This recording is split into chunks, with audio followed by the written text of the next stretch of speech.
എന്റെ പ്രിയമുള്ളവരെ, റബീഉൽ അവ്വൽ 12ാമത്തെ ദിവസം കടന്നു വന്നു. സുബഹി നമസ്കാരത്തിന് പള്ളിയിൽ ബാങ്ക് വിളിച്ചു. എല്ലാവരും പള്ളിയിൽ വന്ന് നിസ്കരിക്കാൻ കൂടി. അല്ലാഹുവിന്റെ റസൂൽ അതാ കിടന്ന കിടപ്പിൽ കടന്നുകൊണ്ട് പറയുന്നു, ആയിഷ, കർട്ടനൊന്നു മാറ്റ ആയിഷ. ആയിഷ ബീബി റളിയല്ലാഹു തആല കർട്ടൻ മാറ്റുകയാ. അല്ലാഹുവിന്റെ പ്രവാചകൻ എല്ലാ സഹാബത്തിനെയും നോക്കുകയാണ്, എല്ലാവരുടെ നിസ്കാരവും നോക്കുകയാണ്. അവസാനം തഹിയ്യാത്തിൽ ഇരിക്കുമ്പോ അല്ലാഹുവിന്റെ റസൂൽ ആയിഷ ബീവിയോട് പറഞ്ഞു, കർട്ടനെ തിരിച്ചിടാ ആയിഷ. എന്റെ പ്രിയമുള്ളവരെ, വഫാത്തിന്റെ ദിവസമുണ്ടല്ലോ, റബീഉൽ അവ്വൽ 12 വീടിനകത്ത് ആയിഷ ബീബി റളിയല്ലാഹു തആല ഒരു സൈഡിൽ ഇരുന്ന് കരയുകയാണ്. ഫാത്തിമ ബീബി റളിയല്ലാഹു തആല ഒരു സൈഡിൽ ഇരുന്ന് കരയുകയോ. പ്രവാചകന് പെട്ടെന്ന് രോഗം കൂടിയിട്ട് റസൂലുള്ള തളർന്നു കിടക്കുകയാണ്. ആ സമയത്ത് വീടിന്റെ കവാടത്തിൽ ഒരു സലാം കേൾക്കുന്നു. അസ്സലാമു അലൈക യാ അഹ്ല ബൈത്തിൻ നുബുവ ഇഫ്തഹിൽ ബാബ്. അല്ലാഹുവിന്റെ പ്രവാചകന്റെ കുടുംബമേ, വാതിലൊന്ന് തുറക്കുമോ? ആരോ സലാം പറയുകയാണ്. ഫാത്തിമ ബീബി റളിയല്ലാഹു തആല വിളിച്ചു പറയുന്നു, എന്റെ ഉപ്പയ്ക്ക് സുഖമില്ല, നിങ്ങൾ പോയിട്ട് പിന്നെയൊന്ന് വരുവോ? എന്റെ വാപ്പയ്ക്ക് സംസാരിക്കാൻ കഴിയില്ല.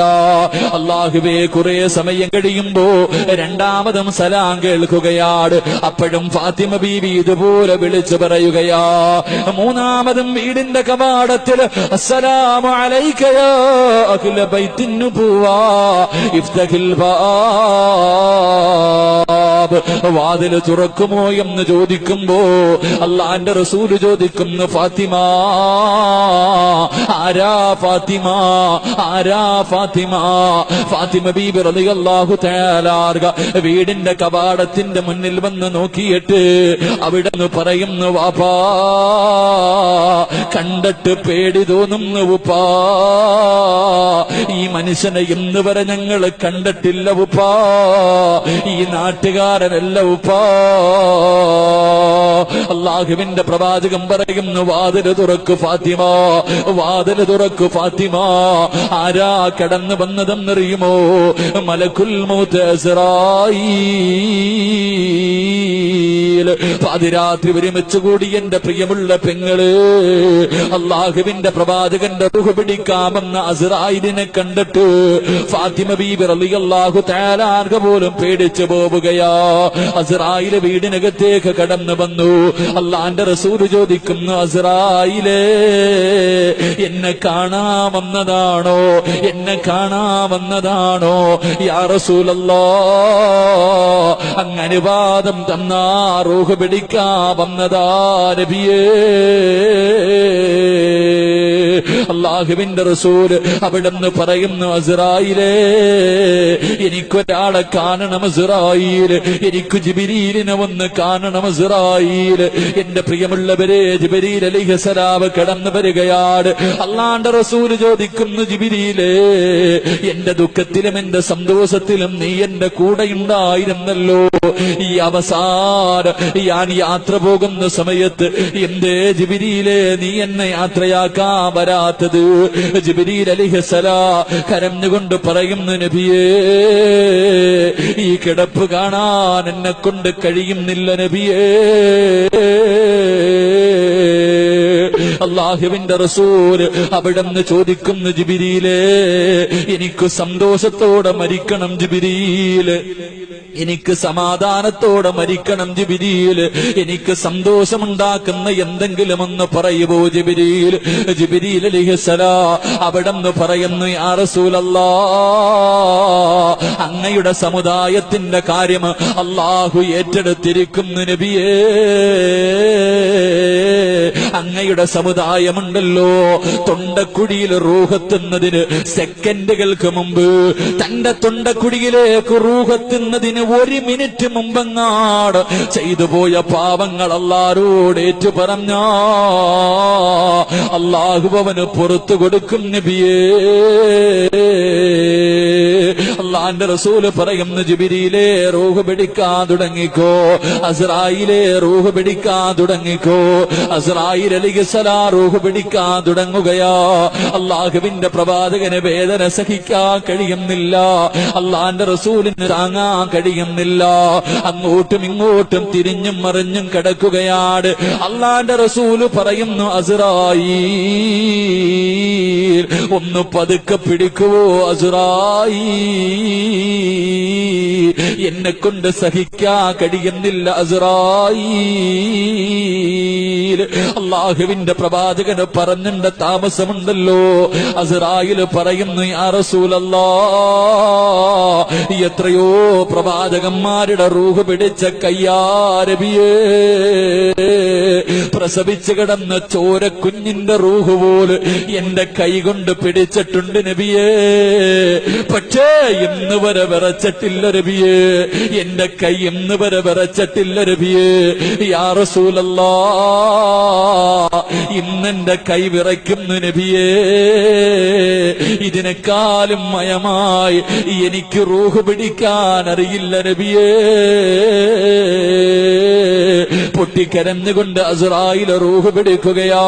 അള്ളാന്റെ റസൂല് തിരിഞ്ഞും മറിഞ്ഞും കിടക്കുന്നത് കണ്ടപ്പോ വേദന സഹിക്കാൻ കഴിയാതെ എഴുന്നേക്കുന്നുണ്ട്, കിടക്കുന്നുണ്ട്. ആയിഷ ബീബി റളിയല്ലാഹു തആല ഓടി വന്നിട്ട് അള്ളാന്റെ റസൂലിന്റെ തലയെടുത്ത് തന്റെ മടിയിൽ വെച്ചിട്ട് വെള്ളത്തിനകത്ത് തുണി മുക്കിയിട്ട് തന്റെ ഭർത്താവിന്റെ മുഖം തുടച്ചു കൊടുക്കുകയാ.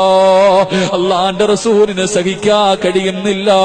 സ്നേഹനിധിയായി തന്റെ പ്രിയപ്പെട്ട ഭാര്യ മുഖമിങ്ങനെ തുടച്ചു കൊടുക്കുന്നത് കണ്ടപ്പോ ആ കിടപ്പിൽ കടന്നുകൊണ്ട് അള്ളാന്റെ റസൂല് പറയുന്നു, ആയിഷ, ഇന്നലിൽ മൗതി സക്കറോ, മരണത്തിന് വല്ലാത്ത വേദനയാ ആയിഷ, തയ്യാറെടുക്കണേ ആയിഷ, ദുആ ചെയ്യണേ ആയിഷ. മരണസമയത്ത് റബ്ബ് നിന്നോട് കരുണ കാണിക്കാറ് നീ ദുആ ചെയ്യണേ ആയിഷ. അള്ളാന്റെ റസൂല് തന്റെ പ്രിയപ്പെട്ട ഭാര്യയോട് പറഞ്ഞു കൊടുക്കുകയാ. എന്റെ പ്രിയമുള്ളവരെ, വേദന സഹിക്കാൻ കഴിയാതെ അള്ളാന്റെ റസൂല് എഴുന്നേറ്റ് ആയിഷ ബീവിയുടെ നെഞ്ചിലിങ്ങനെ ചാരിയിരിക്കുകയാ. ആ സമയത്താണ് ഒരു സഹാബി, അബ്ദുറഹ്മാൻ എന്ന് പറയുന്ന സഹാബി കടന്നു വരികയോ. അള്ളാന്റെ റസൂൽ ആയിഷ ബീവിയുടെ നെഞ്ചിലിങ്ങനെ ചാരിയിരുന്നിട്ട് ആ സഹാബിയുടെ കയ്യിലേക്ക് നോക്കുകയാണ്. കാരണം ആ സഹാബിയുടെ കയ്യിൽ ഒരു മിസ്വാക്ക് ഇരിക്കുന്നുണ്ട്. അള്ളാഹുവിന്റെ പ്രവാചകന് മിസ്വാക്ക് ചെയ്യാൻ ആഗ്രഹമുണ്ട്. ആ 18 വയസ്സുകാരിക്ക് മനസ്സിലായി, എന്റെ ഭർത്താവിന് പല്ല് തേക്കാൻ ആഗ്രഹമുണ്ടെന്ന്. പെങ്ങളെ, മിസ്വാക്ക് വാങ്ങിയിട്ട് അല്ലാഹുവിന്റെ റസൂലിന്റെ കയ്യിൽ വെച്ച് കൊടുക്കുകയോ. പക്ഷേ പ്രവാചകന്റെ കൈ ചലിക്കുന്നില്ല, സ്വന്തമായിട്ട് പല്ല് തേക്കാൻ കഴിയുന്നില്ല. ആയിഷ ബീബി റളിയല്ലാഹു തആല ആ മിസ്വാക്ക് എടുത്ത് തന്റെ പല്ലിൽ വെച്ച് ചവച്ചിട്ട് കുഞ്ഞുങ്ങളുടെ പല്ല് ഉമ്മ തേച്ച് കൊടുക്കുന്നത് പോലെ തന്റെ ഭർത്താവിനെ ഇങ്ങനെ നെഞ്ചിലിങ്ങനെ ചേർത്ത് പിടിച്ചിട്ട് മഹദി ആയിഷ, അള്ളാഹുവിന്റെ പ്രവാചകന് പല്ല് തേച്ച് കൊടുക്കുകയാ. എന്റെ പ്രിയമുള്ളവരെ, പല്ല് തേച്ച് കഴിഞ്ഞു, അരയുടെ ഭാഗം വരെ റൂഹെത്തി. ആ സമയമുണ്ടല്ലോ, അള്ളാന്റെ റസൂലിന്റെ വീടിനകത്തേക്ക് ഒരു സഹാബി കടന്നു വരികയോ. മഹാനായ ഉസാമ, അള്ളാഹുവിന്റെ പ്രവാചകന്റെ വളർത്തു മകനായ ഉസാമ. ഉസാമ റളിയല്ലാഹു തആല അള്ളാഹുവിന്റെ പ്രവാചകന്റെ വീടിനകത്തേക്ക് കടന്നു വരുമ്പോ റസൂലുള്ളാഹിയുടെ കൈ ചലിക്കുകയാ. പല്ല് തേക്കാൻ പോലും ഉയരാത്ത കൈയുണ്ടല്ലോ. അള്ളാന്റെ റസൂലിന്റെ 2 കൈയും ഇങ്ങനെ ഉയരുകയാണ്.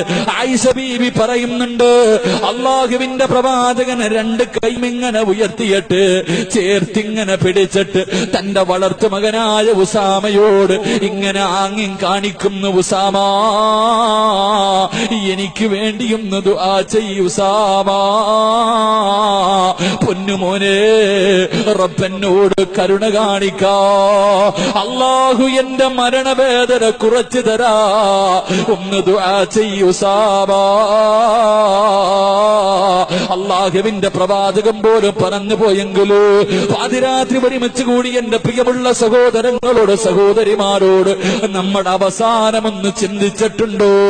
രാവിലെ ഉറക്കപ്പായിൽ നിന്ന് എഴുതിയിട്ട് കണ്ണുകൊണ്ട് കണ്ടത് പാപമാ, ചെവി കൊണ്ട് കേട്ടത് പാപമാ, നാവ് കൊണ്ട് പറഞ്ഞത് പാപമാ, കൈ കൊണ്ട് പിടിച്ചത് പാപമാ, കാലുകൊണ്ട് നടന്നത് പാപത്തിലേക്കാ, ഹൃദയം കൊണ്ട് ചിന്തിച്ചത് പോലും പാപമാ.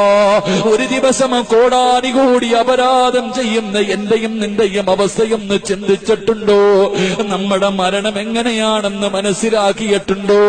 മയ്യത്ത് കുളിപ്പിക്കുന്നവരുണ്ടല്ലോ, കിടപ്പിൽ കിടന്ന് മലമൂത്ര വിസർജനം നടത്തിയ മയ്യത്തുകളെ കാണാമല്ലോ. എന്റെ പ്രിയമുള്ളവരെ, അതുകൊണ്ട് മരണത്തെക്കുറിച്ച് ചിന്തിക്കുന്നത് നല്ലതാണ്. റബ്ബിനോട് ദുആ ചെയ്യടേ.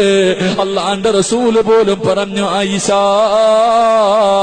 ഇന്നലിൽ മൗതി ലസക്റാ, മരണത്തിന് വല്ലാത്ത വേദനയാ ആയിഷ.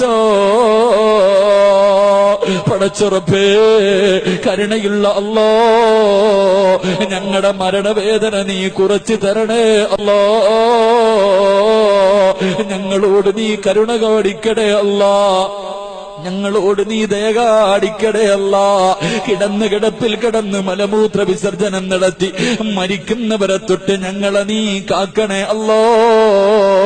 ഈ മജ്ലിസ്